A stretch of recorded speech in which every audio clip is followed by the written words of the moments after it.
রাজ্য তোলপাড়। আজ ফের স্বাস্থ্য ভবনে যাবেন অনিকেত, দেবাশিস, আশফাকুল্লাহ নাইয়া। লিখিত অভিযোগ এবার জমা দেবেন তারা। গতকালও আমরা দেখেছিলাম তারা গিয়েছিলেন, তাদের যে অভিযোগ ছিল সেই অভিযোগ নিয়ে মুখ্য সচিবকে এবার ইমেল করবেন 3 জুনিয়র ডাক্তার। আইনজীবীদের পরামর্শও নেবেন তারা। আইনি পথেও হাঁটতে চলেছেন এই ত্রয়ী। সূত্রের খবর এখনো পর্যন্ত এটাই জানা যাচ্ছে, স্বাস্থ্য ভবনে আজকে তারা যাবেন এবং তাদের যেটা অভিযোগ রয়েছে সেই অভিযোগ তারা মুখ্য সচিবকে ইমেল করবেন। আন্দোলনের 3 মুখ, আরজি কর আন্দোলনের এই 3 মুখ, দেবাশিস হালদার, অনিকেত মাহাতো, আশফাকুল্লাহ নাইয়া। দেবাশিসকে পোস্টিং দেওয়া হয়েছে মালদার গাজরে। কাউন্সিলিং এর পরও অনিকেত মাহাতো তাকে পোস্টিং দেওয়া হয়েছে রায়গঞ্জ হাসপাতালে।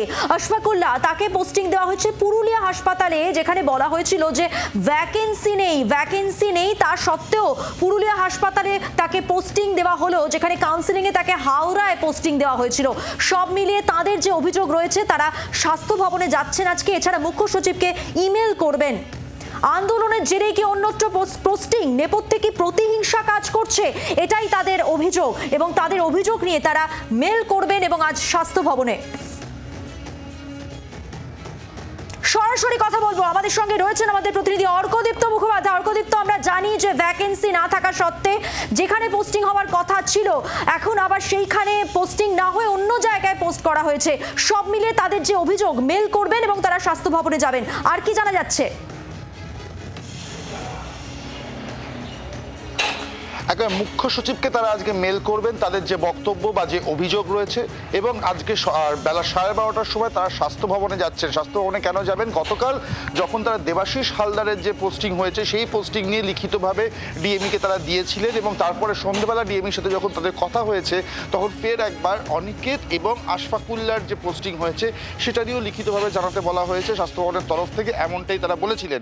সেই লিখিতভাবে জানানোর জন্যই আজকে তারা যাচ্ছেন। আশফাকুল্লাহ এবং অনিকেত বিষয়টি লিখিতভাবে জানাবেন এবং সেই মর্মেই লেটার যাবে মুখ্য সচিবের কাছে বা ইমেল যাবে মুখ্য সচিবের কাছে। পুরো বিষয়টা নিয়ে কিন্তু জটিলতা রয়েছে এবং আজকেই তারা আইনজীবীদের সঙ্গে পরামর্শ করে ভ্যাকেশন বেঞ্চে মুভ করতে পারেন এমনটাও সম্ভাবনা রয়েছে, এমনটাই জানিয়েছেন এই অনিকেত মাহাতো বা আশফাকুল্লাহ নাইয়া এবং দেবাশিস হালদাররা। তারপর আইনজীবীর সাথে পরামর্শ করবেন, আর স্বাস্থ্য ভবন থেকে বেরিয়েই তারা আইনজীবীর সাথে কথা বলবেন। ইনফ্যাক্ট ইতিমধ্যে আইনজীবীর সাথে তাদের কথাও হয়েছে, কিন্তু এবং তারা সরাসরি মুখোমুখি বৈঠকে আজকে বসবেন এবং তারপরেই তারা ঠিক করবেন আজকেই তারা লিগালি মুভ করবেন কিনা। তবে লিগালি তাদের মুভ করতে হবে, যদি তারা করতে চান ইমিডিয়েটলি করতে হবে, কারণ যে পোস্টিংয়ের লিস্ট বেরিয়েছে সেই লিস্ট বেরোনোর 7 দিনের মধ্যে জয়েনিং করতে হবে, এমনটাই কিন্তু নির্দেশ ছিল।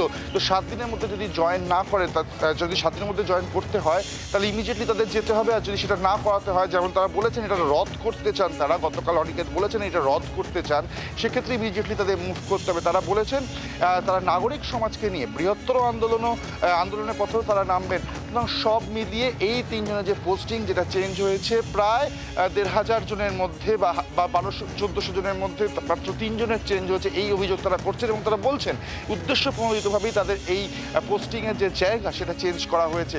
এখন দেখার যে আজকে স্বাস্থ্য ভবন থেকে তাদের কোনো সুরাহা হয় কিনা, স্বাস্থ্য সচিবের সাথে আজকে তারা দেখা করতে পারেন কিনা বা লিখিতভাবে দেওয়ার পর তাদের কথা শোনা হয় কিনা, এবং একই সঙ্গে মুখ্য সচিবকে যে তারা মেল করবেন বলছেন সেই মেলের কোনো উত্তর বা মুখ্য সচিবের তরফ থেকে তারা কোনো সদুত্তর পান কিনা, সেক্ষেত্রে তাদের আন্দোলন কোন পথে যায় তারা আজকেই আইনজীবীর সাথে কথা বলে আজকেই কোর্টে মুভ করেন কিনা, সে অনেকগুলো বিষয় দেখার রয়েছে। তবে একদমই সেই বিষয়গুলির দিকে আমাদের নজর থাকছে। আপাতত ধন্যবাদ তোমাকে। কথা বললাম, আমাদের প্রতিনিধি ছিলেন সরাসরি অর্কদীপ্ত মুখোপাধ্যায়। আমরা এবার শুনে নেব যে জুনিয়র ডাক্তার অনিকেত মাহাতো তিনি কি বলছেন।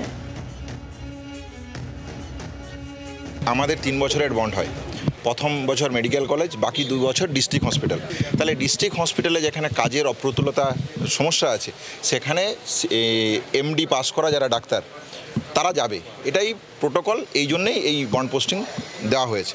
তাহলে যখন ভ্যাকেন্সি হচ্ছে যে কোন ডিস্ট্রিক্টে কী সমস্যা আছে, তাহলে সেই সমস্যাকে অনুভূত করে স্বাস্থ্য ভবন একটা ভ্যাকেন্সি লিস্ট তৈরি করে। যখন লিস্ট দিচ্ছে ভ্যাকেন্সি লিস্ট, তখন তারা তো এই সমস্যা অনুধাবন করতে পারছেন না। পশ্চিমবাংলার কোনো হসপিটালে যেতে কোনো অসুবিধা নেই, কোনো জায়গায় যেতে আমাদের কোনো অসুবিধা নেই। আজকে দিনের পর দিন আমরা বলে যাচ্ছি যে আমাদের জয়েনিং দিন, আমরা কাজ করতে চাইছি। আপনারা কর্মবিরতির সাথে তুলনা করেছিলেন আমাদেরকে। ডিস্ট্রিক্ট হসপিটালেরই যদি আপনি পরিষেবা দেওয়ার প্রশ্নই আছে, তাহলে আপনার ভ্যাকেন্সি লিস্টে সেই জায়গা প্রতিফলিত রাখুন। আমরা অবশ্যই সেখানে যাব, কেন যাব না। গতকাল কি বলেছিলেন অনিকেত আপনাদের শোনালাম, এবার শোনাবো দেবাশিসের কি বক্তব্য। হেলথ সেক্রেটারি নিগম স্যার, তার সাথে আমরা দেখা করতে চেয়েছিলাম, তিনি দেখা করতে এখনও রাজি হননি। উনি যা বলেছেন তার মানে হচ্ছে কাউন্সিলিং হতেই পারে, কিন্তু কাউন্সিলিং হওয়া মানেই যে তোমাকে সেই পোস্টিং দেওয়া হবে তার কোনো মানে নেই। গভর্নমেন্ট চাইলে যা খুশি করতে পারে। আমরা জিজ্ঞাসা করি যে তাহলে এতজনের মধ্যে 777 জনের মধ্যে একজনের ক্ষেত্রে কেন এরকম করা হলো, এটা কী রকম পাবলিক সার্ভিসের উন্নতি ঘটছে? উনি কোনো জবাব দেননি এবং আর কোনো কথা বলবেন না বলেছে। বাংলার আওয়াজ, বাঙালির আবেগ, জি 24 ঘন্টা।